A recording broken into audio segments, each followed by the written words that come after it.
Hi, Tim. Hey, how are you doing, Madeline? Good. How are you? Good. Doing all right. So we'll see how lucky we are tonight. See who shows up. This is just beginning to be exciting because I have no idea anymore. Yeah, I think all the reasons you stated are correct. Like it's weather. It's people sick of Zoom. It's yeah. Yep. And then we go and have a daytime thing, which I don't know how many parents were there, but the community of practice that had over 70 people. Wow. I'm Yeah. like, okay, I don't know what to do about that. And then we just had conversations, and awesome conversations on showing up for kids. If you want to hear a really neat story, we had a young man called Nick Crisco was on, and he's a lived experience partner with the Office of Children's Mental Health. And he was one of the people that was the impetus for making what they're calling the mental health crisis card. That you can, on the front is, these are 3 things that help calm me down. And so then on the back is, then it can have, if somebody wants to endorse it, or you can write in, call my therapist, somebody's number to help call. There's the different crisis hotlines on the back. There's a QR code that then links to Office of Children's Mental Health for more ideas about calming techniques if those 3 don't work. So he just told about his story and why it came about as it did. And just, it's really cool. But that was really weird. So then somehow he sent the link to, I believe, somebody at work, who then mass emailed it. So instead of people registering, I had 7 people show up that I had no idea were going to be there. The 3 people that registered weren't there, but we had 7 people that I had no idea. So that was different. Wow, I can't imagine. So yeah, that's fascinating. But Like, that what a just go ahead. We're just going to go ahead and do this. All right. Oh, Tim, I'm sorry, but it sounds like it was a really cool topic. It was so, I mean, he is just engaging. I mean, he is just Great. who he is, and he is unashamedly, unabashedly who he is. I mean, his bio, he wrote out his bio for me, and part of it is Nick is, Nick, let's see. Nick, I can't remember how he put it, but autism spectrum disorder, bipolar, anxiety, I mean, just this whole sense of stuff. And he's just, he is just cool. He's just a really neat guy. Amazing. That was my afternoon. So I'm hoping I have feeling tonight will go just as well. So okay. Looking forward to tonight. Yeah, that story hits close to home, because we've had just in our program a couple people with COVID or just other things end up needing medical services, and I've gotten some interesting phone calls requesting to translate, or sometimes from like a nurse or a doctor, like what should I do? And it was something as simple as, go get the crayons, let them write to you. It was like something very something they never would have assumed. Are the lights down? Yeah. Get them something to do with their hands and stop talking to them. Yeah. Then come back in 5 minutes and talk softly, slowly. Don't touch them. Yep. And see what happens. Yep. And this person, it was incredible. What they needed was to draw, and if they could draw, then everything was fine. So it's just exactly, and that's that's what I love about this card. So that'd be the number one thing on this card. Yep. You know, what's Seriously. the top calming technique? Let me draw. Yep. And they never they think of that as like, I guess in the hospital system, oftentimes they think about that as like service for younger people, and I'm like, there's a million people in the world who are adults who need to color, you know, to comment. So it was really interesting.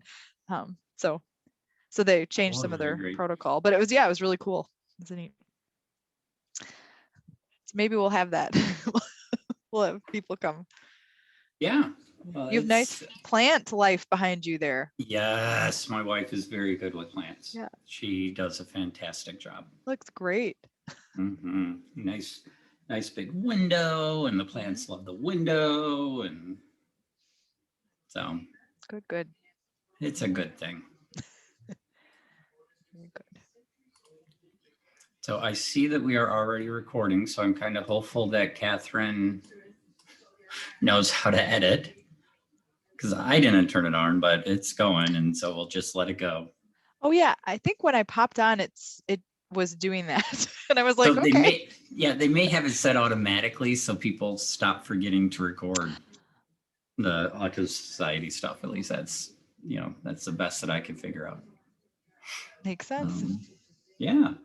It'll be a video of me popping on, making sure I can see, putting a headphone on, turning it off. Yeah, okay, I can hear, okay, I can see, okay, that pops up, okay, good. Totally understand.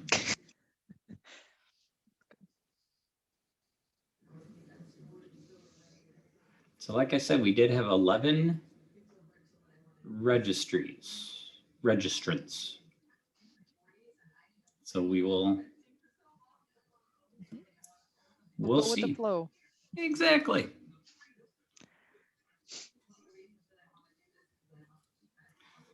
Sometimes I think if we would stop recording things, people may show up for more. I know I've done that a couple times, like, I'll just catch the recording. Yeah, you said you have to be there. Yep.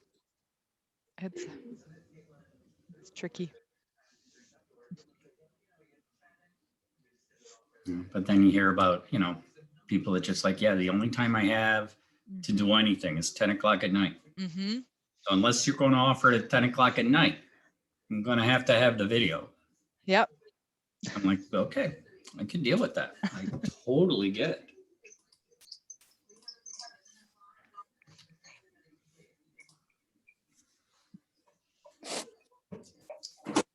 We have a couple more minutes for people to join us.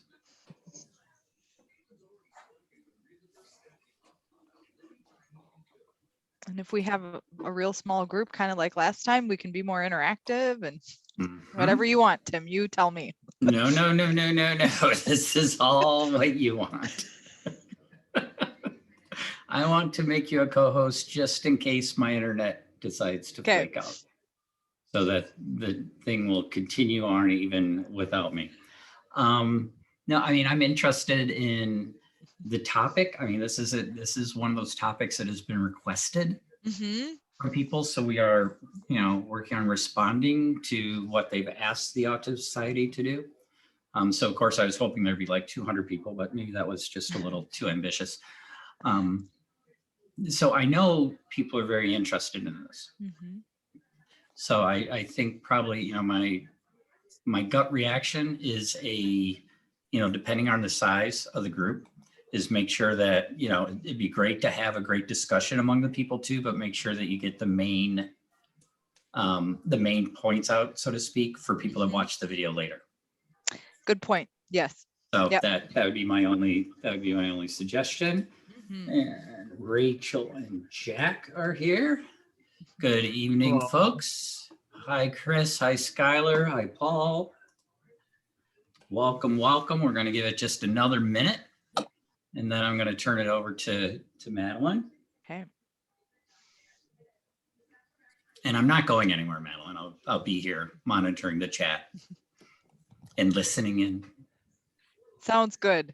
And participating if I feel like it, because I'm married. Yeah, I know a couple things about being married.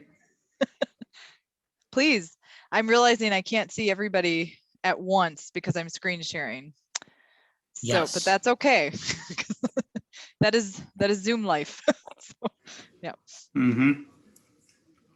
Yeah, that's the find my chat. Okay, who's the participants? Where'd they go? Who's the host? All those That's fun why things. I have two monitors. Nice. That's like smart. Here. Beautiful, Jack. That's a good plan. Just have my little laptop here. Ooh, I did that for like the first 3 months. And then I did two things. One, I made him get me a new laptop. And two, I bought a monitor. Okay.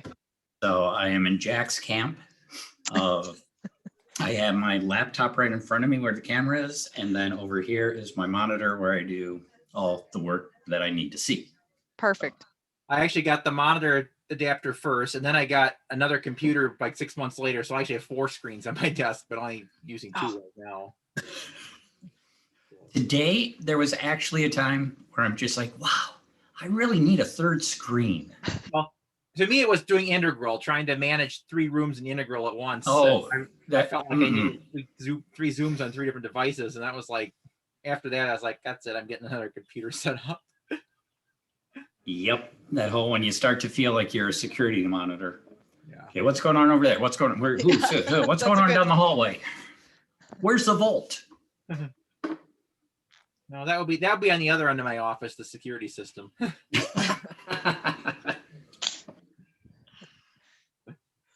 All right. Well, we're going to take a mini pause here, and then I'm going to officially start it in, again, hopes that it can get edited correctly. So good evening, everybody. Welcome to, I guess, what we're going to be calling our relationship series. It seems how we have no idea how many times we'll have Madeline back, but we know we have at least another one coming down the road, which is exciting. But my name's Tim Markle. I am part of the Education Committee for the Autism Society of South Central Wisconsin. I also serve on the board of directors. And tonight we have Madeline Barger is going to be talking with us and teaching us and interacting with us and pulling from us whatever magic she can pull off tonight about a really interesting topic of autism and coupling. Relationships, no matter what they are never perfect. And so we all need to learn how to do them a little bit better. Madeline, thank you so much for being here tonight. Thank you, Tim. Yes, that was very well put. That is exactly true. And we'll talk a little bit about that relationships are incredible and challenging for all of us in different ways. And so we'll kind of do a fun exploration of that. So this presentation, as Tim said, is Autism and Coupling, and I'm Madeline Barger. And tell me if you can see when I switch slides here. Let's see. Can we see that? All right. Yeah. So I don't know that we'll get to all 10 things on the agenda, but there are 10 things on tonight's agenda. So I always start with giving a little background about sort of my training and experience with autism. And we're going to talk about language and what language I'm going to use to describe autism tonight and why I'm going to use that language. I want to hear from participants if you're comfortable,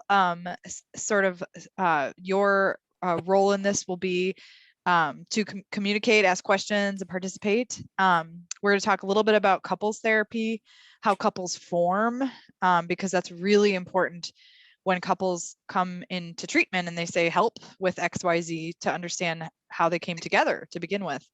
We're going to talk about adaptations for common couple challenges specific for the autistic community, what do couples look like in treatment, couples and sex. I've got resources, and then time for questions at the end, but also we'll do a question collection here at the beginning.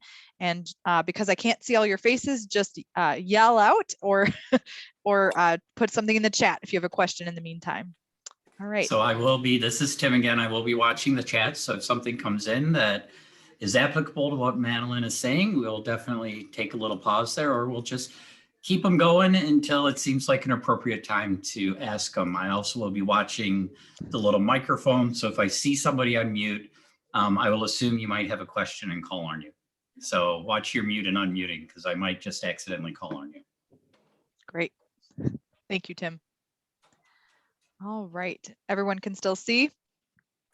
So there are 3 categories to my training that make my approach to couples treatment really kind of different or unique. So I am a transdisciplinary clinician. So I'm a licensed marriage and family therapist, which means I take a systemic approach to family function. So we all are little walking systems as human beings. And then when we couple with other people and create units with 2 or more people, that becomes a new ecosystem. And every system in every relationship has rules and functions. And so we'll look at that. I'm also a board certified behavior analyst. And the way that I use that training is I take a scientific and socially valid approach to behavior change. And that is with sort of the consent and the interest of the people that I'm serving. And I'm also a certified sex therapist with the American Association for Sex Educators, Counselors, and Therapists. A sex therapist who is certified is a licensed mental health professional trained to provide in-depth psychotherapy with emphasis on sexual concerns. And for most people, it's pretty clear why it would be helpful to be a sex therapist if you're going to work with couples, because sex is a big part of how people experience and express their sort of couple or their relationships and their intimacy and love. So any questions about my background or about our agenda before we kind of dive into language? Anything? Okay, I'm going to minimize. Okay, now I can see nobody. So just yell or Tim say something to me. That way I can see my slides. Okay, so language matters. This is really a note for clinicians. I don't know whether we have any clinicians with us in this presentation right now, but it's really important that even if you're not a clinician, if you're someone, you go to a therapist or a professional to get some support, that language is part of the conversation. So language matters, how we refer to ourselves and other people. It matters, and it's also a challenge. Clinicians need to watch for ableism, a history of microaggression, and internalized ableism, and honor the wishes of the client. So if you are an autistic person, and there you'll notice I'm using identity first language and with intention there. You want to make sure that your clinician understands how to refer to you, and that you correct them if you're comfortable doing that if they get that wrong. A clinician should know the client's preferences, their social history, and the ramification of those preferences. So identity first means I'm going to be doing something different than what those of us in the clinical world have been doing for a long time. We used to use person first language, person with autism. The preference has now shifted to identity first language. So I'm going to be referring to autistic people or autistic person or autistic couples. Some other language that will come up is the term neurodiverse or neurodivergence, which is abbreviated as ND. Some of my clients like the abbreviation AS for autism spectrum. They like autistic, ASPI, Asperger's, and the clinician should use what the client prefers. And then I'm going to use the term neurotypical or NT to refer to someone who is not an autistic person for the purpose of this presentation. All right, any questions about that? No? Okay, keep going. Okay, so what I want to do, because this is an enormous topic, is hear from you a little bit about what sort of your questions, concerns, or interests are in this area. Now, this is just a suggestion slide because I've talked with lots of couples, and sometimes it's hard when you're part of a couple to say something that you want to learn about without maybe feeling a little nervous or embarrassed. So if you have a specific concern in your couple relationship, what we want to try and do is use I language and phrase things as a question. I'm not really worried about this, but it's just a suggestion. So for example, if the issue is my partner doesn't listen to me, which is an issue for lots of people, a safer phrasing in the group might be, I'm wondering about how we can improve our listening. So it's phrased as a question and it's I language. Another example is we're not having sex. Safe phrasing might be, I'm wondering about sexual intercourse frequency. So I'm wondering about it, it's I language, and it's a question. And know that this is, in terms of me talking about this outside of here, it is being recorded, as Tim said, but I don't talk about things that come up in here, barring, it's confidential in terms of my dialogue, barring harm to yourself or others. And anytime we talk about therapy, we want to make sure we know it's not a replacement for psychotherapy. This is just a discussion. Okay. All right. Any questions about that? Keep going. Okay. All right, so I am going to try to find your faces there. So now I'm going to ask you, do you have any questions, any topics in this area that you're really interested in? You can phrase it however you want. I just had some suggestions, and then there's a list here. If you do want to share something, maybe the name, if you're talking specifically with a partner today, you could introduce your partner. What kind of relationship you might be in, and then any question or concern you have. So if anybody wants to do that, I am all ears for that. And Tim, you can go take a turn too if you want. I don't know if Tim is there. He's still there. Yeah.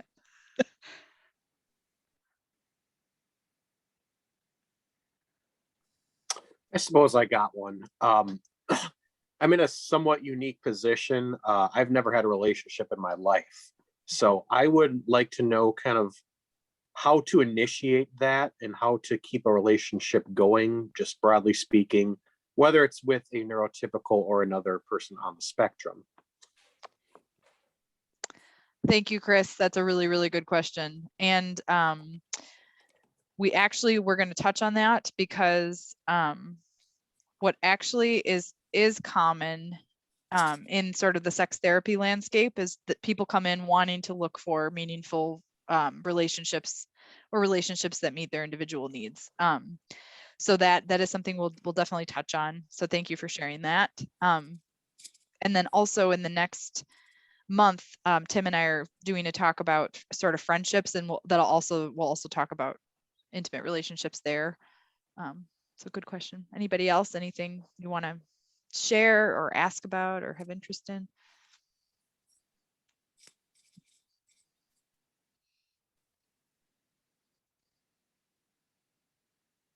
It's a quiet group. All right. Well, if something does come up, we can talk about it. Tim, should I wait longer or should we keep going, do you think? Keep rolling? Well, I mean, I will give people a little bit more time to talk. And so I've been married now for 26 years. So 2 kids, a kiddo on the spectrum. So I have a lot of, I have another daughter as well who just graduated college. My son is 23. And so I'm also looking at this relationship thing from the point of view of how to help them when they are in relationships with people, knowing that they may be in relationships with a neurotypical or neurodivergent person. I'm not going to tell them who they should date. Each one will bring its own set of challenges. So besides just relationship issue, I'm also looking at it from my awesome kids' point of view. Mm-hmm. Yeah, going out into the world and forming relationships. Yeah. Thank you, Tim. And I don't see anything else in the chat. So okay, I'll keep going. So again, please feel free to put the questions in the chat if you don't feel like sharing them out loud. Totally understand that. And I will do my voice. I'll do my best to just let Madeline know what they are. Perfect. Thank you. And I can go too. So I'm Madeline. I have been married for 7 years, and I am really proudly in a relationship with a neurodivergent person. And that is, I've also really close friendships with ND people looking to sort of partner. So that's my personal experience, and that sort of precedes my clinical experience, which became more about relationships and sex therapy over time, but started just as about sort of supporting people to meet their individual goals. All right. And if you don't have a question right now, we're going to go into what are some common questions that kind of come up here. All right, so we're going to dig in now, and your faces will disappear for me, and just yell if you need something. All right. So one thing that's really important to think about is that in the family therapy world, like we talked about, relationships are little ecosystems. They've got their own rules, they've got their own history, and people function in lots of different diverse ways, in healthy ways, in those relationships. So in family therapy, we think about me or myself, or you or yourself, plus another person or more than one other person, as a couple system. So when you go into traditional therapy, looking for therapy for just yourself, you are the client. But when you go to couples therapy, that couple is the client. And that's really important. And for autistic people in particular, the reason this is important is because sometimes a couple will come in looking for couples treatment, and it could be that they end up making the whole treatment about how the autistic person is different. And I'm very protective of that, because in a couple system, we're both in treatment, okay? Both people are working on their strengths and their challenges. It's not just about being neurodiverse or being different. Now, the other thing that happens sometimes is if an autistic person or an ND person comes in and they want specific treatment for themselves in their relationship, that also looks different, because they are still the main client. And so their needs come first for that clinician, and their needs may or may not be about that couple system. So that's important when we're thinking about this, because it is very different to do couples work than it is to do individual treatment when we're looking at the couple as a unit. Okay. All right. The way that couples form is really relates back to Chris's comment and question about initiating and maintaining relationships, and also Tim's thought about this. So there's a lot of different ways that couples form, but there is some formula here that is sort of a pattern. And when a autistic person comes in and is looking at how do I form some type of intimate relationship, there's a process to do that, and to get those needs met. We have to look at what is this formula behind coupling. So all of us bring our family of origin stuff, for better or for worse, or for somewhere in the middle, to our coupling, to our couple system. Because the family system that we come from was its own ecosystem, whatever we wanted to be the same or different, or got our needs met or unmet from that family of origin, we bring that out into the world when we start to couple, okay, whether we are conscious of it or not. The other piece of that is when we launch from our family homes, whatever that looks like, we get life experience, and we have positive and negative experiences that shape who we're attracted to, what we're looking for, what we're interested in, and who we might end up dating or having sexual relations with, or even marrying. We also have different personal goals, and this is really important when we talk about diversity and coupling. We're going to talk about this. Not everybody has the goal of having a couple, or it won't look the same for every person. So that really matters too. What is your personal goal? Maybe your family of origin was, two people, two parent figures. Your life experience has led you to date, but your personal goal isn't to couple. So that could be a different outcome for you. The other piece of this couple formula is common interests. And this doesn't have to be literal. It doesn't have to be, I like this and you also like this. It could be, we're both interested in each other and interested in learning. Our common interest is each other, that we're interested in learning about what each other likes. So sometimes it is, I like comic books and so do you, but it also might be, I really am interested in you and you like comic books, so I'm going to learn about them. Okay, so common interests are an enormous part of any kind of relationship that might lead to coupling. And then finally, this last one is important because oftentimes being a sex therapist and working exclusively with autistic people is a lot about social justice. A lot of times autistic adults will tell me that they feel like they've been excluded from opportunities to form relationships, to sort of be who they are. And that opportunity, the missing opportunity to make friends, to make romantic partners, is an enormous part of this formula. So a lot of our treatment is spent looking at how can we find a place where you are safe and feel heard and get your needs met to be who you are.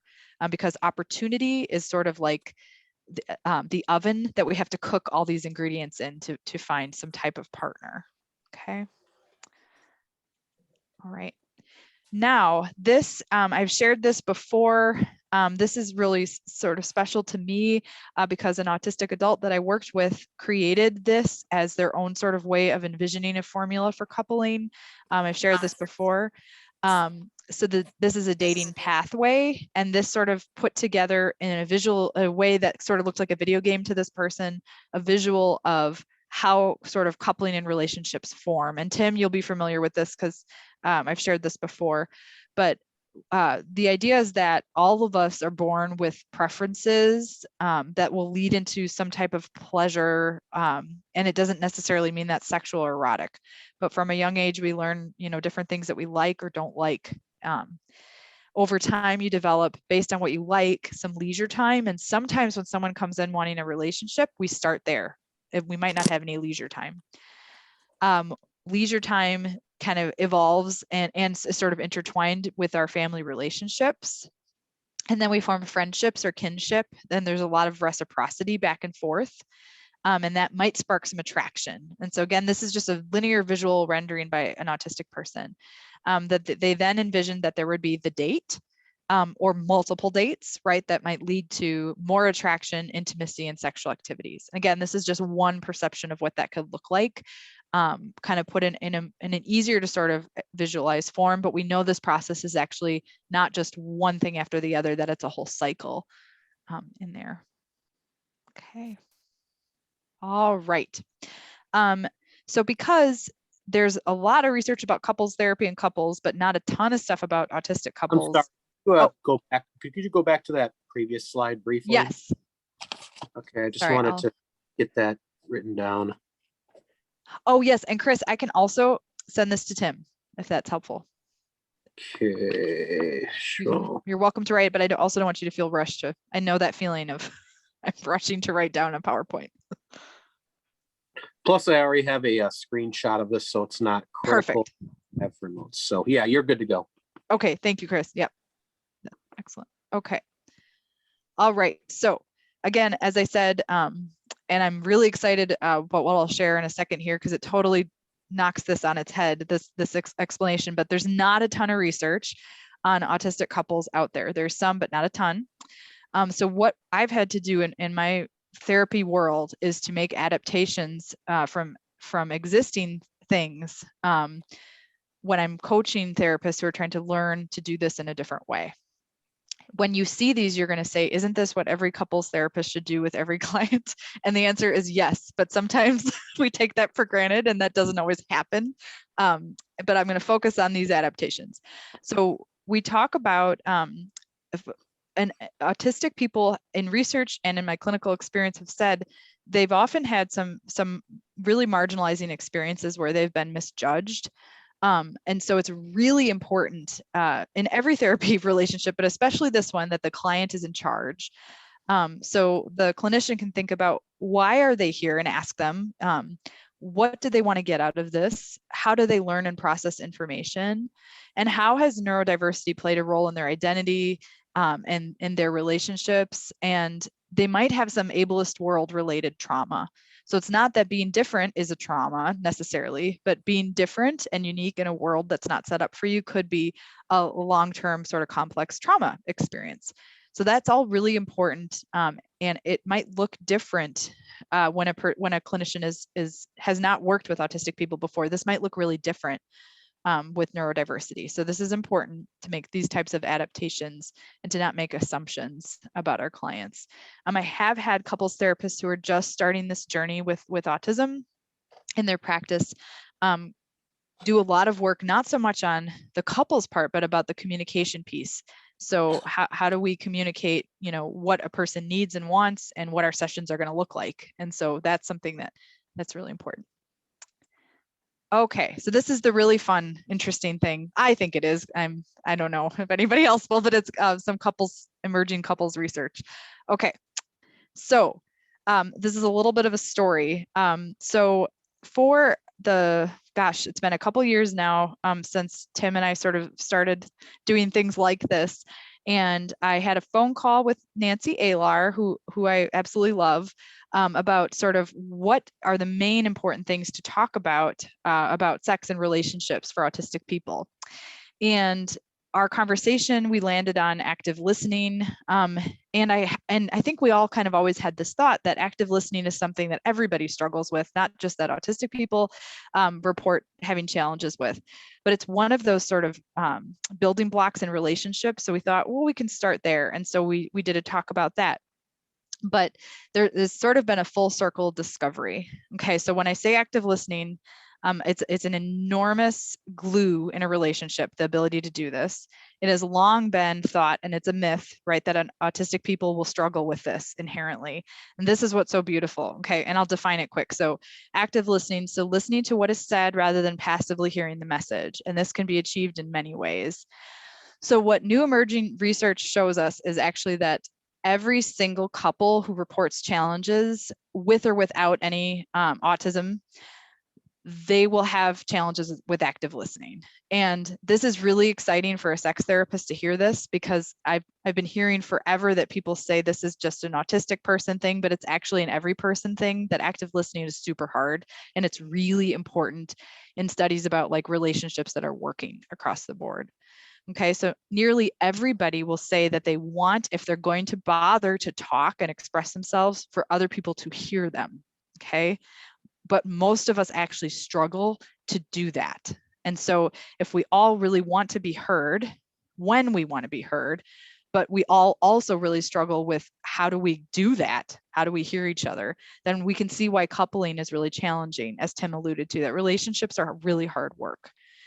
And the problem is, so if we all need to learn to do this better, myself included, the difference though is that we all have different brains. So a teaching approach to figuring out how to do active listening will be different depending on the partner you have, depending on your learning history, depending on how you process information. And our approaches need to be adapted for diverse neurology. Okay. Now, if you look up sort of an active listening protocol just on the internet, it will look really neurotypical. So it'll look very specific to one type of brain. So this version of it has been adapted by autistic people that I work with to be sort of more flexible and to think about active listening in the relationship. So I'm only giving this as an example of an adaptation. So active listening ideas. So one step would be, and this is something that comes up a lot in couples therapy, and so couples will actually work on this, is so if the one partner desires that the other one listens to them, then, and you're trying to be the active listener, you get in the vicinity of the other person. Sort of old versions of this that are really sort of ableistic look like you have to face the other person and look at the other person. That's not really helpful. So actually it's just get in the vicinity of the other person, okay? Signal interaction readiness of some kind, whatever that looks like for you. And couples will role play this in therapy. And most of us struggle with this. So we work on this. We listen to the other person's words, and this part is tricky, but we want to avoid talking over the other person unless we have some agreement in our relationship about that's going to happen and what that means, okay? Because in order to sort of hear and fully process, we might have to not be also talking at the same time. So we know that that's usually true, but not everybody. That's not true for everybody. I've worked with people who can talk the whole time their partner talks and hear them completely. So we have to be careful with that one. Some people have said if you picture in your head images or your version of what the other person is saying, that helps to really hear them. For other people, that doesn't work, but that's one example. Some folks will wait for pauses to avoid interrupting and then say what they're thinking or feeling. There's a lot of work in couples about how to ask related questions or make related comments, but you don't have to join the person if you don't want to. You just take them on the journey with you. If they've said something, they want to be heard and you're going to move on quickly, just bring them with you. And so we practice some of that. We want to allow the other person to ask us questions and then bring in our experiences. And so the idea here is that this can look lots of different ways in lots of different couples, but couples that report big challenges often report big challenges with active listening across the board. So neurotypical and neurodivergent people. So that is one way that we can take something that's hard for all couples, adapt it, and try to do this in a non-ableistic way for neurodivergent couples. So anybody have questions about this? Oh, I do, Madeline. Yes. Is there suggestions about how people could practice this active listening, either with their relationship partner or maybe with a friend, so they can get better at it? Because this is not easy. You don't just do this. No, I it's don't hard. just do this. I don't either. Think about it. Yep. Yes. So when Tim and I had done this years ago, we did actually practice this all together, and figure out, depending on the person you were talking to, what would feel like active listening for them might be different than your own preference. So we have done this where we practice it, again, honoring like whoever is playing the role of the active listener will try to think about the other person's needs, and do it that way. So what you could do is you can actually screenshot this or use this and experiment with it. So find someone to say, I'm going to practice actively listening, and it's not to be self-deprecating or self-judging. So you say, I'm going to practice actively listening, and once I've tried this, you tell me, was your experience that I listened to you? And you can learn a lot about your friend or your partner, because we often might think we're listening in a way that works for them, and then get feedback that actually I didn't think you were listening. And so it's not so much about like thinking of this as a skill deficit, like, oh, I'm not good at this. It's really about like, what is my partner experience as active listening? What does that even look like? Does that make sense? So you want the feedback. So you want to say, can you get consent to try it? Have them tell you a story, do these steps, and then get the feedback. Did that work for you? Did it feel like I heard you? And sometimes the answer is no, and then you can translate, well, actually, this is how I listen. Or the answer is no, and you can make an adaptation. Yep. All right. Keep going. And then here's ways that we've practiced this. So be somewhere near the person, signal, verbal or nonverbal, that you want to talk. We want to listen to the other person. Sorry, I have to minimize this so I can. One autistic person said that they'll breathe when they have a thought, and they'll wait before sharing it, so that they give themselves time to think through what the other person said while they're breathing. Everybody's different, but that's one way that people can process what other people are saying. Again, this is picture what the other person is saying. So if this person is saying, my dog is cute, we could picture their dog, if we know what it looks like, a cute dog, our cute dog, because then we can engage in that conversation alongside them. We want to wait for the pauses if we can. If we can't, we need to have some communication about what that means. So if I'm someone who gets really excited and I talk a lot, I need my partner or my friend to know this about me, and to understand that it's not because I'm not listening. Or I could try to wait for pauses. So one or the other would work. And so those are sort of the steps that if we were in person, and someday when we are again, we go through that and figure out, how do different people feel heard? Okay. So I still can't see your faces, so just yell if there's a question or anything in the chat, and then we'll transition into couples treatment. Okay. Nothing in the chat so far, but just want to remind people that, it may be that something is brewing in your head and it can't come to the thoughts just yet. So if that question comes to you and we're like 5 slides down, put it into the chat. Yeah. We know where the slides are. We can go back to it. It's going to be just fine. So if there's something brewing, but the words just aren't there yet, just throw it in the chat when they come. Perfect. Yeah. Thank you. Okay. So this section is important for clinicians who are just starting this journey and learning how to do couples treatment with autistic people. But it's also important for autistic people who maybe have internalized ableism, meaning they've been surrounded by these ideas that somehow they're less than. And so they might, sometimes I work with people who believe these myths, and understandably, this is what the world they've grown up in. And so we do a lot of work to challenge these myths about autistic couples and autistic partners. So these are 10 myths about autistic romantic partners, okay? And this is specific from clinical work. So the first one is that autistic people do not desire reciprocal relationships. So we know this is a myth. We know that most people desire some type of reciprocal relationship. There are some people who don't, and it may or may not have anything to do with autism. And again, as you hear these, if you have experienced this and you want to talk about one of these myths, or if you have a thought about it, just chat or pipe up, and that will be super welcome. So that's myth number one. Number two is an interesting one. This myth is that autistic partners are narcissistic and self-centered. I can tell you that in different experiences I've had with couples therapy, I have been given like case files where a person who maybe the therapist has never thought that they might have an autism diagnosis, they've been mislabeled as narcissistic or self-centered, and the entire treatment plan, which looks really different if you're actually dealing with someone with a narcissistic personality disorder, has been shaped around this sort of pathologizing of a person who's been really misunderstood. So this one comes up a lot, this assumption that's really a neurotypical assumption about how to have empathy that will lead to a misdiagnosis of some type of narcissism. The third one is that an autistic partner does not experience empathy in close relationships. So related to that second one.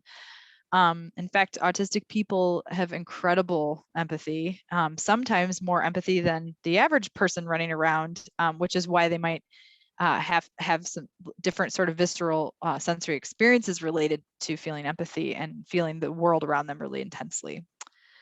The next one is a big one. So there are a lot of people who might assume, or neurotypical partners who might assume that an autistic partner will not communicate their needs. I hear this a lot. They don't tell me anything. They don't talk to me. They don't communicate. We actually all communicate a lot. It's just that if we haven't learned how to actively listen to each other, we don't necessarily hear each other.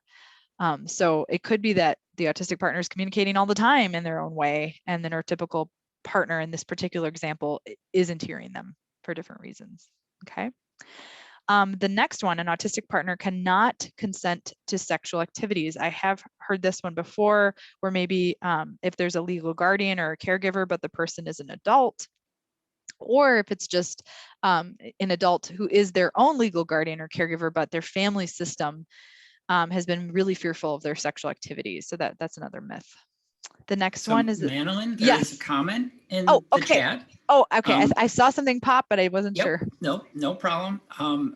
So then just something else. So here you go. Hang on. Excellent. Now I got to extend the thing. So Okay. I think. So first was I've had problems with a lot of these, and I have been accused of some of them, and accepted it without getting to the process of the solution. So I don't know if you have anything you want to say on that. And are you able to open the chat at all? That's Skylar, right? Yep. I think I opened it. I can't see your faces, but I can see the chat. So okay, good. Because then there is an extended one right after that from Samantha that probably you'll want to read instead of me reading. Perfect. Okay. Thank you. Loud. Thank you, Tim. Okay. Yes. So these are really, really good questions. So Skylar, yes, that is part of the, what sometimes can feel a little traumatic is that if you've been sort of accused of these things and just assumed this must be correct, without getting to process, is that really correct? Then we can sometimes start to believe these things about ourselves, which can make us feel kind of sad and miserable. So I totally empathize with that if somebody does bring up this myth, I think it's important to, if this is someone you care about, and Skylar, I don't mean you specifically, I just mean in general, if somebody we really care about brings one of these myths up, it's okay to say, that's actually not true. That's not blanketly true. This is what I actually meant. I hear you, but this is what I actually meant in that interaction. And then Samantha says, in my communication with my partner, since we are a combo of NT and ND, I struggle to be concise in conversation, even though I know that's the way my partner needs to process my words. Do you have any tips for getting to the point right away while still maintaining satisfaction of being able to share my thoughts, feelings without having to find another friend to confide in. Conversely, when my partner has something to share that I may not be interested in, I find myself drifting out of active listening, but I can tell my partner still thinks I'm engaged. Any tips for how to stay in the moment, even when interest wanes? So Samantha, this is really a really good question. So what I like about how you're wording this in general is that you've identified like what your needs are, and that they're different than your partner's, and also very valid and just fine that you have those needs. So you might be more like of a verbal processor, or you might have a lot more to say. And so without sort of getting sort of too deep into this, so one of the things to think about is, are there, other than in conversation, other ways that the two of you could communicate to get to that active listening? And Belle is saying, I have had success with communicating. Yes, thank you, Belle. That's exactly what I was thinking. So I have some couples where they will write notes or send notes to each other for big, important topics, because then they can feel more heard that way. And then their in-person communication might be different. So it's about first communicating, Samantha, that the first thing is like that your partner would say, this is important. I need you to hear this. The writing didn't work for us. Okay. This is important. Your partner could signal, this is important. I need you to hear this. And then you could do pauses where you get to repeat things back if you're comfortable with that. Sometimes that works to kind of to honor that you might need to talk more, and you also might need to drift away, but that you still care, and that you still care and you're still there in the moment. It's a really good question. That is something that question Samantha asked, we could definitely do a whole session on that question. So I'll keep going. It was really good. Okay, so then the next one. I was gonna say, Madeline, so I've been accused of these things, not as an autistic person, just as a partner. Somebody will say, like, this thing seems to be happening, because they're not myths for no reason. They're perceptible problems with autistic behavior that even other neurodivergent people will pick up on and be like, hey, this is what is it? Internalized ableism will direct you to say, hey, this is not right. Like, the way that you're acting means this. And you're like, well, I guess it means that. That's interesting. I mean? Yeah. So is it that it doesn't really mean that to you, but it means that to them? Yeah, that's how they perceive it to be. When that's brought up, this is a really important thing you're bringing up. So when someone says, this is how I experience you, or this is how I perceive that action, do you have the opportunity to say, that's not what it was intended? That's not. No, I internally don't have the opportunity. Okay. Okay. Yeah. That's a really good point. I was in trouble for my entire childhood for something or other, so I don't have the opportunity to be like, no, hold on, like, this is what's going on here. Yeah. So you're not alone with that, though. So I think so in therapy, what would happen in therapy in this situation is that is what you would do with a therapist, is go sort of tackle each of those things in a safe place where you have the opportunity to say, this is what I intended. This is what was perceived. Gotcha. And so that is like, that would be, you just right there made a plan, like a trauma treatment plan. So that's like kind of brilliant. I feel like if you have somebody that you could say that this is like, because what happens is it can feel like this experience of being erased. Like my experience in the world is only how others perceived me, and I didn't get any chance to say, this is how I actually mean this. So that's really good. Thank you for clarifying. That's good. No, thank you. Yeah. Okay, and then the next ones sort of make my head explode, because they're all in opposition with one another, but they're all out there. So one is, autistic people have few past sexual experiences when they enter a relationship. So there are, people with autism who say they don't have sexual experiences, but we can't assume that if we're dating an autistic person, we can't assume that they don't have sexual experiences when they enter an intimate relationship. They also might have, self-pleasure experiences that have been comprise their entire sex life, and those things matter. Okay, they're not less than partnered sex. Because then the opposite thing also comes up, and lately it's been coming up in adult women that I'm working with, where they were somehow accused of being or perceived as being hypersexual, and had encountered the myth of that they wouldn't be able to control themselves in intimate couple relationships or during sexual activities. So the double bind here, I think, is really tricky. It's this idea that I'll enter a relationship and it'll be assumed that I have no sexual skills, or it'll be assumed that I am like hypersexual and over-sexualized. So that's really a challenge. And I put these on here for clinicians too, so that when they see them, they know this is a myth. This is not something that, is unheard of. Okay. The next myth is that the neurotypical partner will always have to take care of the autistic partner. I have worked with couples where they are equal partners in the caregiving. It looks different, but from the way they receive and deliver caregiving, but it's equal. And then the next one is related, as is the last one, is that an autistic partner will not be an equal in the day-to-day planning and economic aspects of the relationship, or they will not be able to raise children. The big problem with those myths is that I've met some incredible autistic parents, who are partnered or married, and they're amazing, but there's an assumption that they somehow will be not as good as the other partner. And so they're given less opportunity to explore that. So sometimes that's a therapy topic. So, all right, those are our myths. We'll keep rolling through. Stop me if something comes up. All right. And then this is for clinicians, but also the unfortunate thing when there are a few clinicians trained to do this is that sometimes, as the consumer of treatment, you may have to tell your clinician to do this, even though it is not your job to do that. That some people have brought this to therapy and said, hey, this is a thing. So do's and don'ts. So this is for couples, sex therapy, and autism. So we want clinicians to be asking about the person's specific sensory needs. So touch, sound, sight in the session space, in the home, and in the relationship, especially when we're talking about communication or sexual interaction.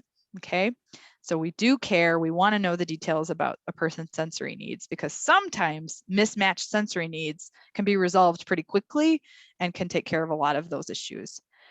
We do want to be explaining things really concretely and offering visual supports, because in couples and sex therapy, we have two different brains in the room. And so if we're really confusing and we don't offer alternative ways other than verbal communication, we're going to miss some information.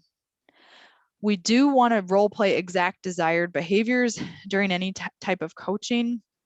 I had a really cool couple where the complaint was we don't communicate, and the autistic partner doesn't help. And what was interesting during assessment is, because you meet with people individually and then you meet with people together, is that the autistic partner was extremely helpful. The one desired behavior that was sort of missing was just the act of saying, can I help you? And so it was a lot of strife and turmoil in the relationship over a one sentence, which they were like, oh, I can say, can I help you? So it was not really about like autism necessarily, just about really getting down to exactly what we want and practicing that. Clinicians, we don't want to be confusing receptive and expressive language. What that is that it's one or the other in many cases. Sometimes we can understand what we hear more than we can communicate, or the flip of that. We can communicate a lot, but we're not understanding what we're hearing. So that's important to check for understanding. And role play is helpful with that too, because if I work with someone where they ask questions, I answer the questions, they go great.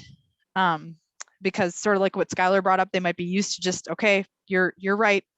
I'll just take that, for what it is. And then we role play it and we have totally different understandings of a thing. That's why role play is so important.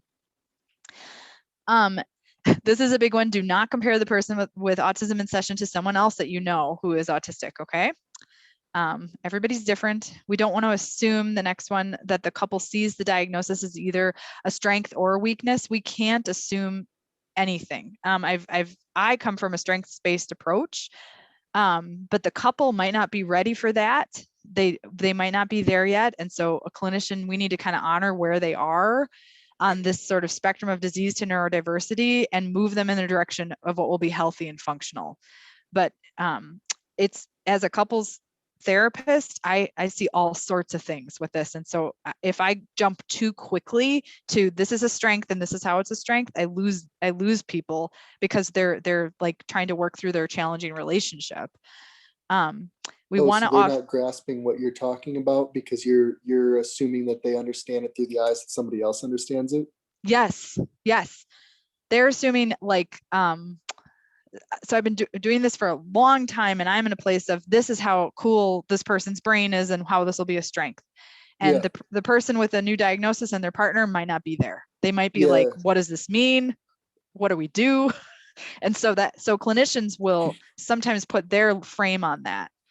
And in worse stories, the flip of that, where they're like, oh, this is really awful. And that's the couple will leave because that's really a strange, like kind of negative tone to put on a diagnosis.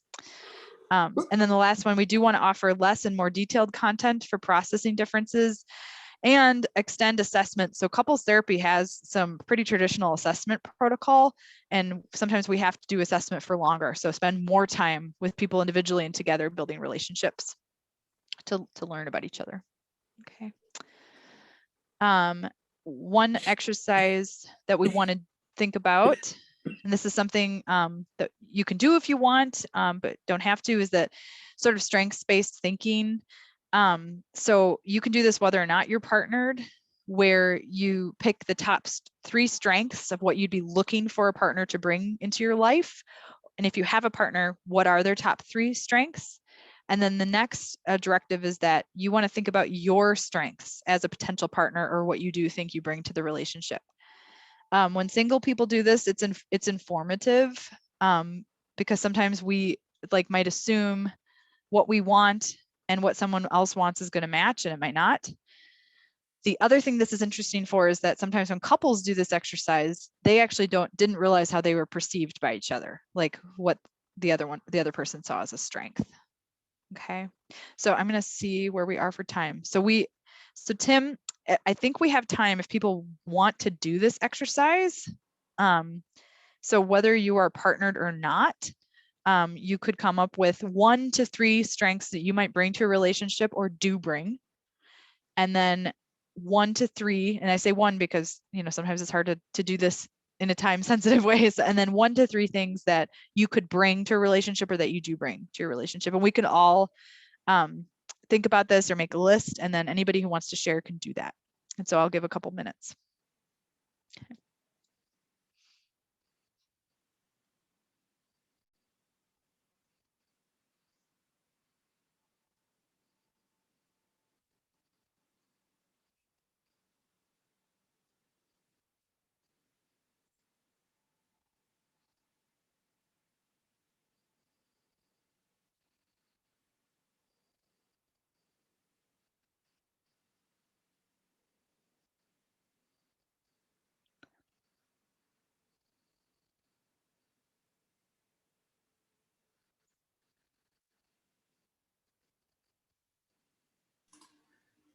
So Madeline, did you see in the chat, someone is asking if you could give a couple examples? Yes. Sorry, I did not see that. Thank you, Tim.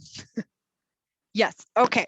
So Val, that's a good question. So some examples, you can be as specific or as vague as you want. So some potential things that you might be looking for in a partner or have in your partner is maybe that person is on time for things. That might be a strength that is interesting to you in a relationship. Another strength might be that person, they always are there maybe when you need them. Okay, so that could be a different one.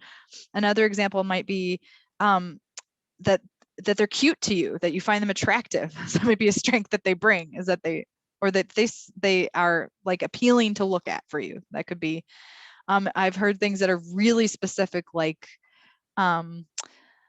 oh gosh, at night when we're sleeping and they're snoring, I nudge them and they always roll over.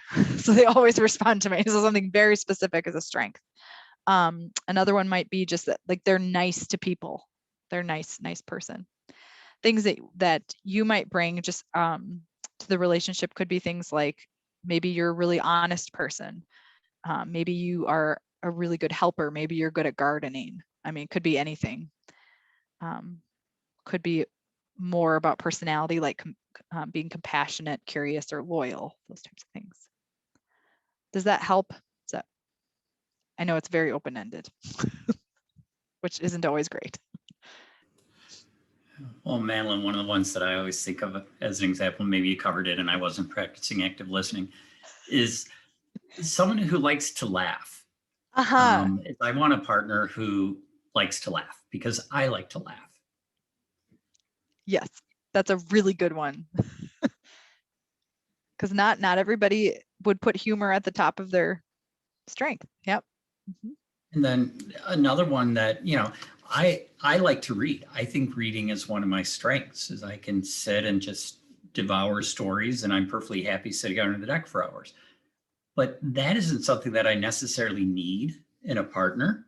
I don't need them to like to read books, but I at least need my partner to like to allow me to read books. To support your book reading. Yeah, to support my book reading. So I don't, they don't have to read the books, but they at least have to support my book reading and not think that it's silly. Yes, Tim. And that's super important, because back on that sort of video game looking relationship timeline, leisure is one of the bedrocks of partnering. So if leisure is reading and you meet someone and they hate books and reading, then that might not work out. So that's a really good point. Yeah. Luckily, both me and my wife can sit on the deck and read. Yes. So it's worked out really well. That's great. That's good. Does anybody else want to share? We can keep. I can. Oh, go ahead. Space. So like just individuality. Yeah. Like you're in a relationship, but you're still each your own island, sort of. That is a huge yes. That is a huge one, because that could both be a strength that you experience from the partner and then something that you bring to the relationship. Yeah. And it's something you need to talk about, because just saying, I need more space isn't very definite. What people may not understand what that means is to say, I need my space. And so being able to explain, well, that means that there's just times where I really want to be alone in a room. Yes. And you need to be okay with that. So explaining that space need is also one of those things. Yep. Yeah. And sometimes in couples therapy, we'll define parameters around that, like what language means space, not breakup space, but just me space. And how long is that? And what does it look like? And how can I support your need for space? So yeah, that's a really good one. Yeah. For me, probably the biggest strength is that my partner's nice. And also she remembers everything that we've scheduled, which is really nice. I have a tendency to forget, we have this couples meeting coming up tonight or something. I agree. I love that one. That's on my list, as someone who helps me remember things. So that is really good. It's a very understands my needs very well too, which I like. Yes, that's really, really good. Yeah. Thank you for sharing. Anyone else want to share?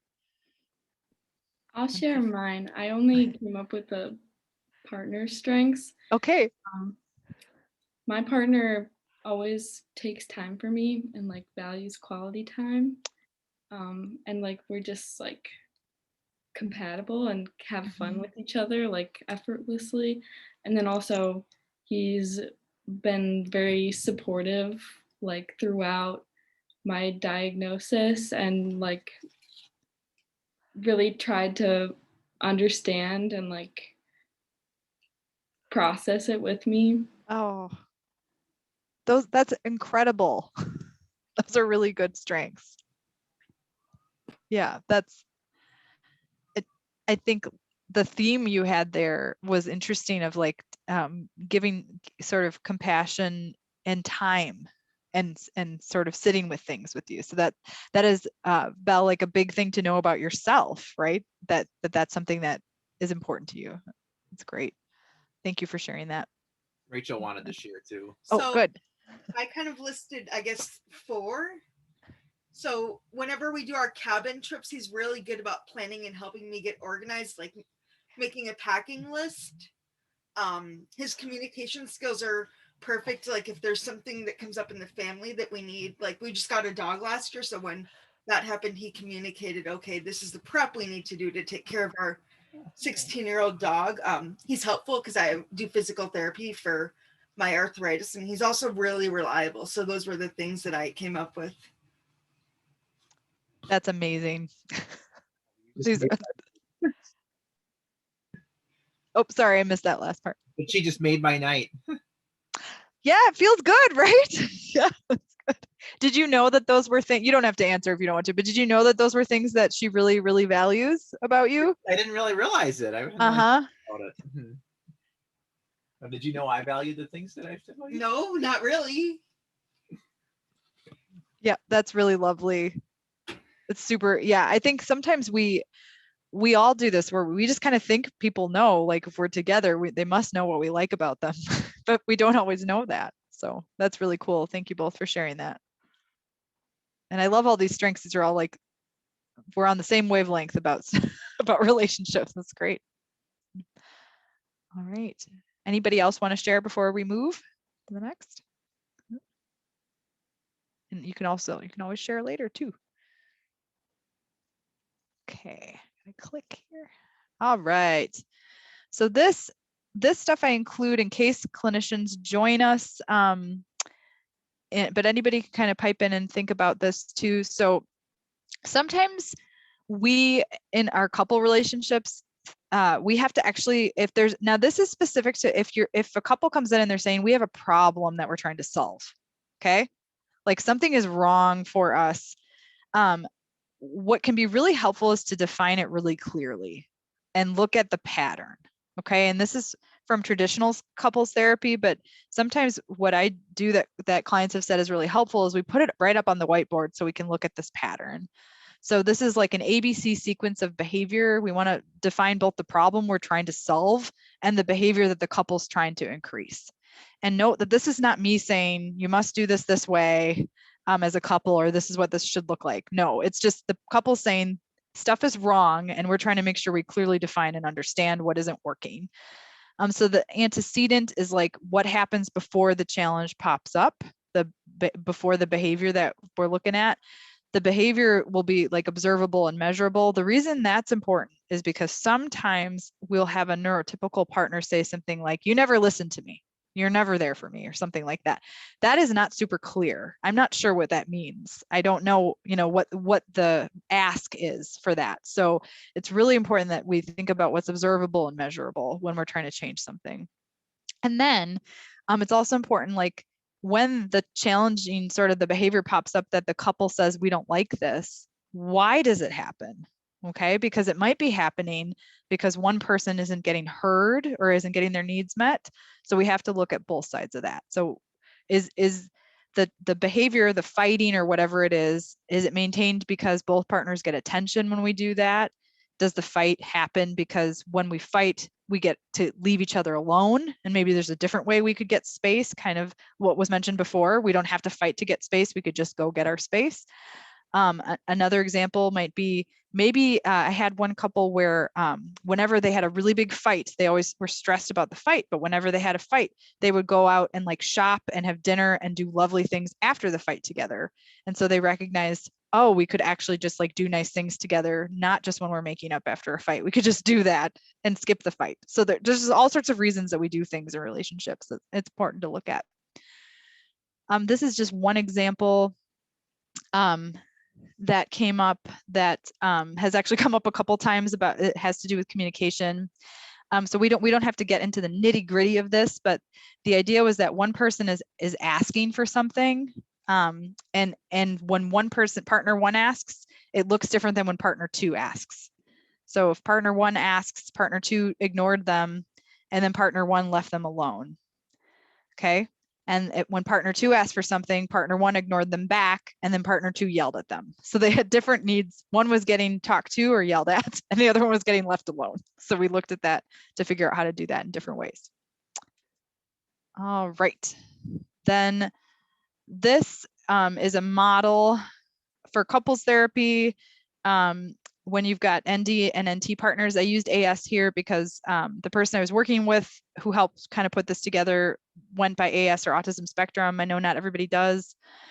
And so this is sort of the process a therapist can go through to help when learning about sort of new couple behaviors or changing something that's going on in the couple system. So the first thing we want to do as the clinician is that we want to externalize this issue, which means when someone comes to you and they share something that's deeply challenging or hard for them to talk about, if you have a similar story without giving away confidentiality, it's really helpful to say when you've heard that story before, because people don't know that this is common. So that's externalize. Model means show, when you're the clinician, show people what you mean, and that leads into the role play. You're not just showing them what you mean, they're then getting a chance to participate with you to have that shared meaning. We want to define our desired behavior. In the example I gave, offering help to partner when the partner sounds or appears distressed. Can I help you? So we're clearly defining that behavior. And then we can practice, if the person wants to, tone and facial expression and physical proximity and that type of stuff, but every person's different. The other thing in this situation was that the neurotypical partner in this case example here was actually doing things that were very irritating to the neurodiverse partner, that was inadvertently decreasing their desire to say, can I help you? So we looked at that too. When a person says, can I help you? You say, yes, empty the dishwasher. You don't say, no, you can't help me because you're not helpful, and all these other things that will make it less likely that they'll ever offer help again. So those are some examples there. All right. Okay. Then, so we're at about 7:06, Tim. So we could shift to questions, or we could keep going. I always plan more than what we need.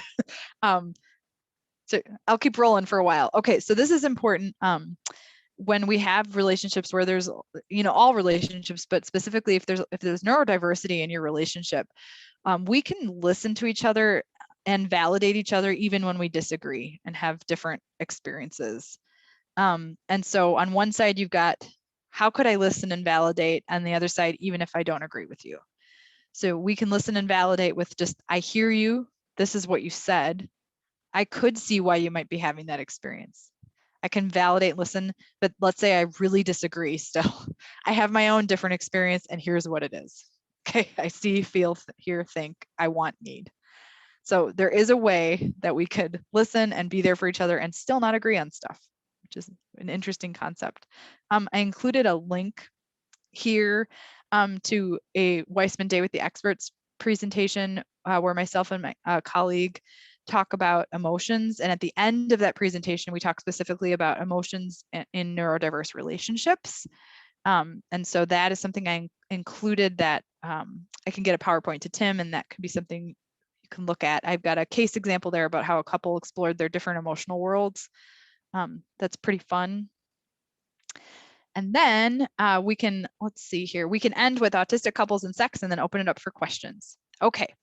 So as you can imagine, sex therapy is its own sort of universe, but these are some common concerns that come up with individuals or couples who are autistic people. Okay, so the first one, and again, these aren't necessarily things that are bad or wrong in any way. They're just things that happen that we want to be aware of and talk about.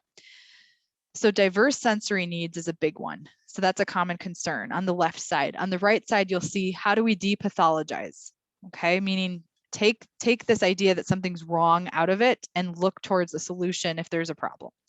So one is diverse sensory needs. That's a concern. Depathologizing would be, we all have different needs. We need to talk specifically about what those needs are and explore how to get those needs met in safe and consensual ways.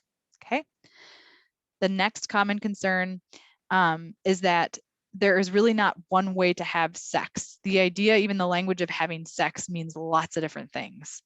So it's not strange to have a sex life that doesn't include heterosexual sexual intercourse. Sex can be whatever we want it to be as long as we have consenting adult partners. Okay, so that's how we depathologize. The third common concern is that, and this is common in emerging research and in my clinical practice in the autistic community, that there might be a desire for specific objects, body types, parts, or role play scenarios. That is totally normal. It's just we don't talk about that in sort of general society very often. with any type of unique neurology, you might have a unique sexual interest, and that's super normal and super valid. Okay, it's totally great. And the reason that's important is because a traditional sex therapist with no experience with neurodivergence might hear a new thing or a different thing and try to fix it or change it rather than just accept it the way it is. Okay, so that's really important. The other one, a common concern, is that an autistic person might say that they get great sort of solo or self-pleasure or masturbation, but they feel like they're supposed to be having sex because the world has told them they're supposed to be having partnered sex. So if the person's goal actually is to have partnered sex, that's perfectly valid and we can talk through that. However, if it's not really their goal, it's just what they think is expected of them, we want to remember that self-pleasure is sometimes safer and even better. It's not less than partnered sex, okay? So that's sort of honoring the experience of the individual. Another common concern is that sometimes autistic people report being more visual learners, and pornography is a visual way that people have learned about sex. And a lot of times pornography isn't actually the issue. It's the way that the couple sort of thinks about and interacts with the pornography. Or another problem that might arise is that pornography is meant to be like a pleasure tool. It's not educational, because it usually some pornography is, but rarely is it actually educational because it usually doesn't look like what will really happen in real life. So as a pleasure tool, fine. As an educational tool, could be a problem. People have told me that they've had some really unsatisfying sexual experiences thinking that it was going to be like what they saw in porn. Okay, so that comes up quite a bit. All right, so that's this. Again, autistic couples and sex is a whole other like 5 to 10 part presentation that goes on forever. So this is just the really brief like synopsis. I've included 2 books that people have liked, and then another video in terms of resources. And I'm here for any of your questions. I know we kind of hopped around, but this is kind of interactive. Before we hop into the questions, yes. Did you say you could make this PowerPoint available to me and I could send it out to people that have registered? Yes. I will do that. So yes. If you've registered and I have your email address, then you'll receive the video. If you registered and used somebody else's email address, I can't get it to you. Or if you didn't register, but you got the link, then I'm going to need your email address. If you could throw that into the chat for me. Okay. Thank you, Tim. Would you also like them to put in any future topics that they might enjoy for like next fall? Yes. You mean just talk about what our future topics are going to be? Yeah. What else? You know, let's bring back Madeline in the fall. What do you want to do? You want that 5-part? Do you want to talk on sex? Would you like to talk on communication? Or what else? But I'm jumping ahead. Take questions first. Oh my gosh. I'm here for whatever we want to talk about in the future. I love being able to do this. Yes. Okay. We've got someone asking about parenting. That's a big one. Thank you, Jack and Rachel. They said thank you. Yeah, parenting is good. There's all sorts of topics that Tim and I can think about just depending on interest, but everything from developing leisure to friendships to relationships to just dating, sexual activities, self-pleasure, attraction, all sorts of things that we could talk about. Parenting. Yeah, it's really endless. It's a big sex therapy, and autism is an enormous topic. So relationships and communication. Yep. Yes. Thank you, Tim. June 17th, we're doing friendships, relationships, and autism together. All right.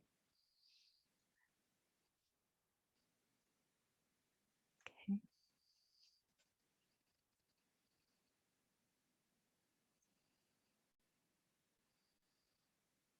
Thank you, Samantha.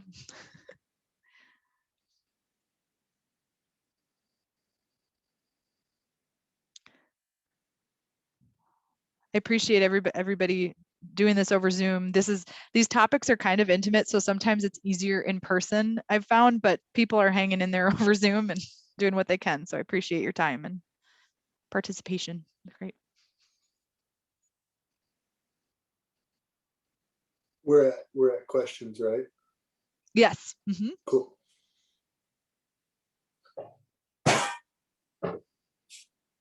This is definitely a great resource for counselors.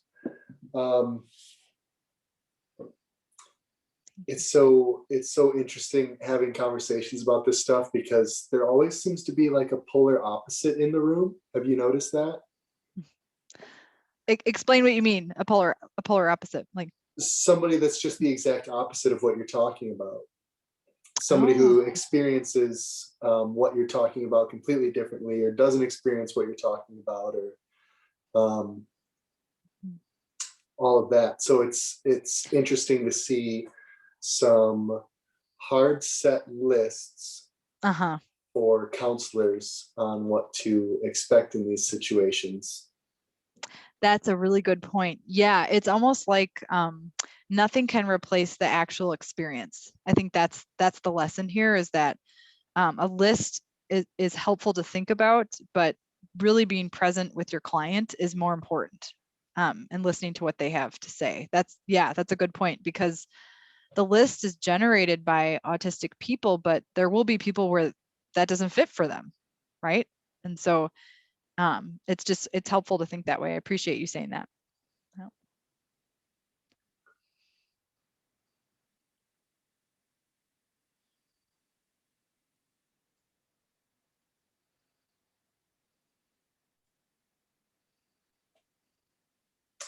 I had kind of an interesting experience with a new therapist the other day. I think this would probably be like a good place to bring it up. And I guess it's not too much different than like most of my experience with therapists, but what am I trying to say here?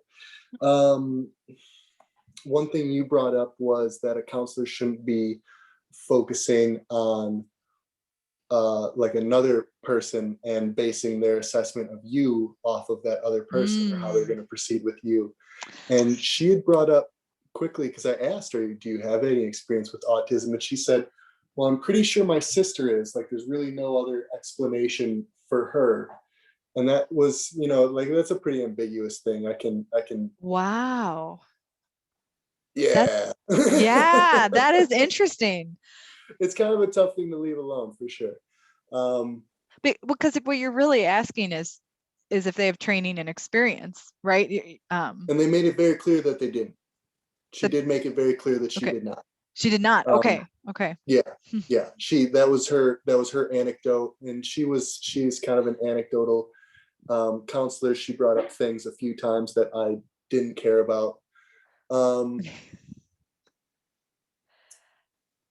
Yeah, I think it's it's your experience, right? So like it should my be. Experience with therapy as an autistic person is mostly like in real time learning how to advocate for myself, like and I'm paying for it. Yes. Yeah. That seems to be a lot of it.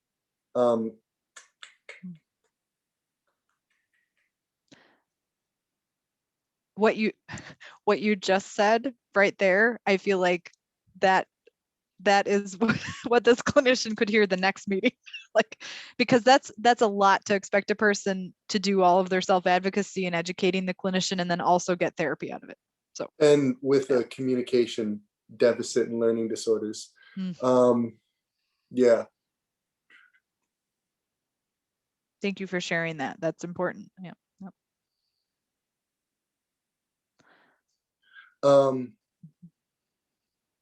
I think a class on autistic people and therapy, like what we can expect, what to ask for, signs of abuse would be probably really cool. I saw Tim nodding. Yes. Yeah. Yeah. And taking notes. Yeah. And where's the line too? How to know when your therapy has turned into, like you said, like you educating and advocating for the majority of the time, and then not getting your needs met. Yeah. Oh, well, like I said, I think that's actually like that's what I can expect to get out of therapy. Wow. Okay. Yeah.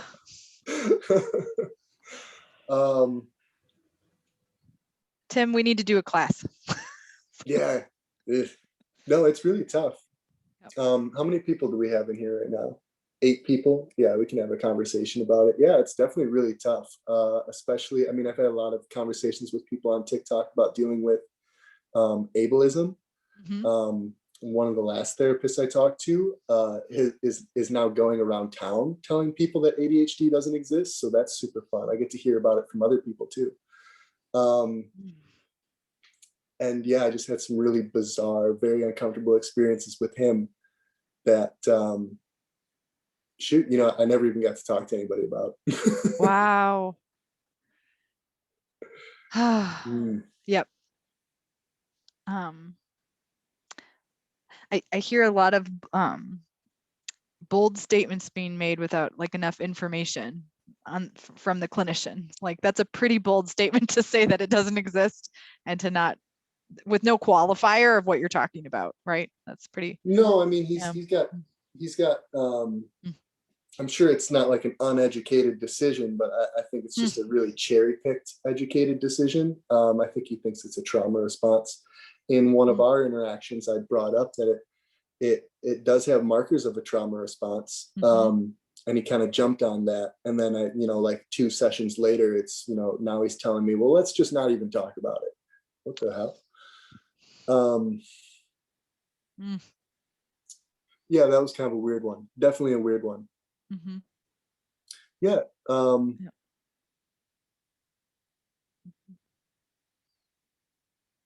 Gosh, it is difficult. It is difficult to know what you're expecting from that situation. And like I said, especially with a communication issue, anybody that shuts down like I do is afraid of being rude, is afraid of being dropped by a therapist. That's such a bizarre thing to have to be afraid of. If you tell them to quit talking about themselves, that they might just drop you or whatever the hell.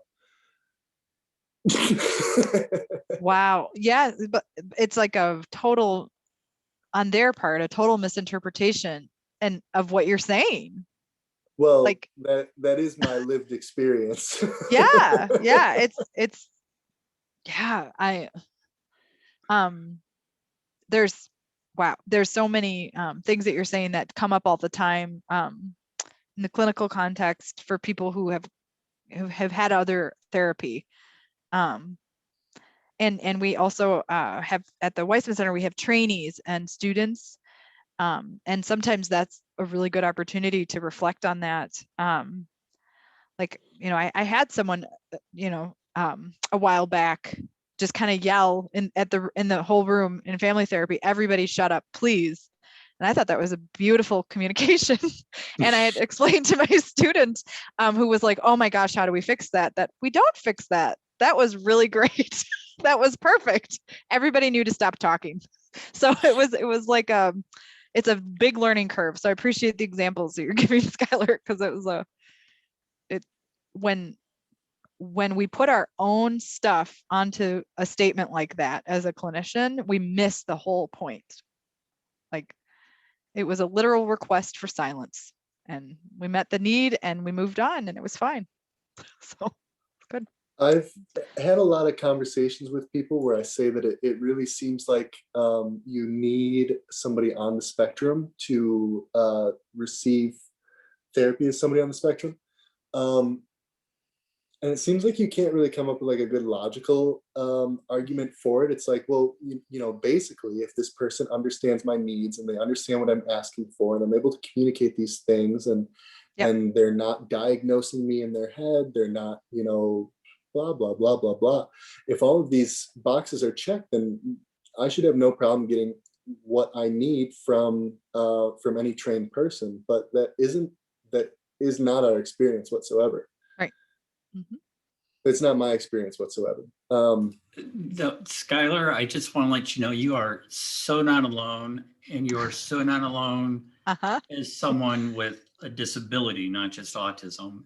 Is there's a huge gap in mental health, appropriate mental health support and treatment for people with disabilities. especially autism and developmental disabilities, is the training hasn't been there. And we're playing catch up like none other, and we're not doing it well right now. So you have identified a huge gap in the mental health system. Yeah, these people are definitely exhausted right now too. Good luck getting somebody to do homework when you're not talking to them. Great.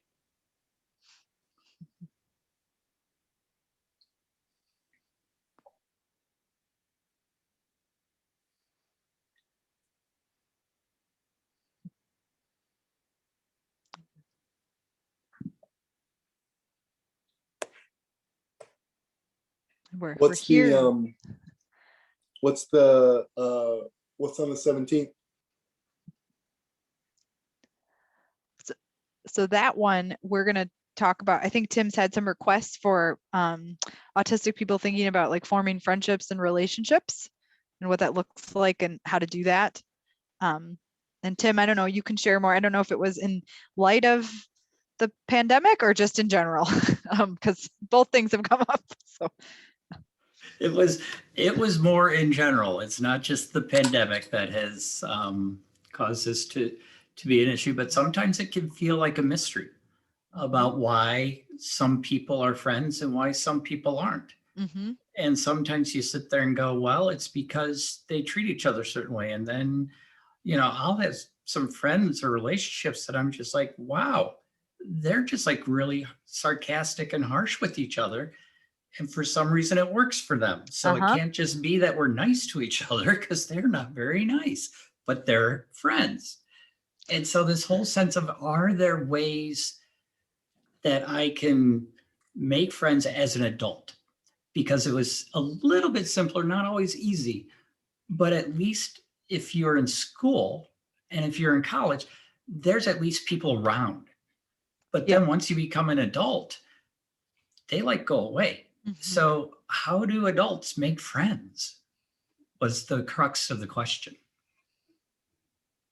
It's a really good question. Yes, there are ways to do it, and it's hard. And I think it's good to talk about because there are sort of like research formulas for relationships, but we know that there are all sorts of things about humans that we don't understand. So it'll be really good to talk about that.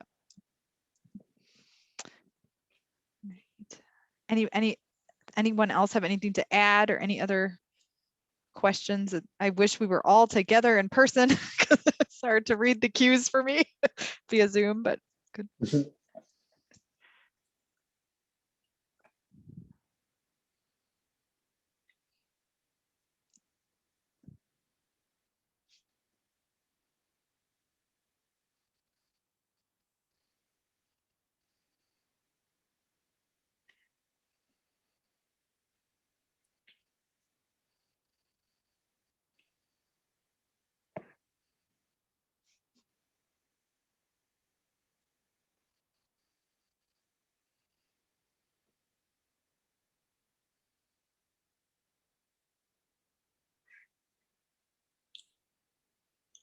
Well, thank you very much, Madeline. I'm going to see you on the 17th. All right. Thank you, Skylar. And you too, Tim. Everybody have a great night.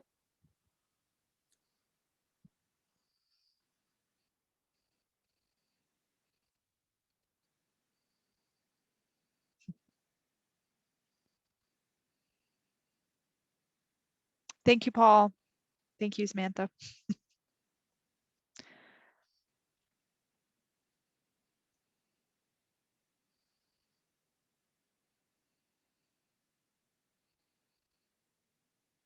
Thanks, Belle. Tim, I'll go whenever you kick me out.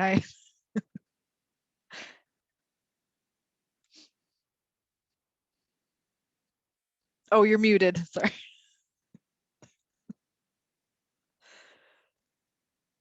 I think we're good to go. I'm going to stop Thanks, the Jack and recording. Rachel. Okay.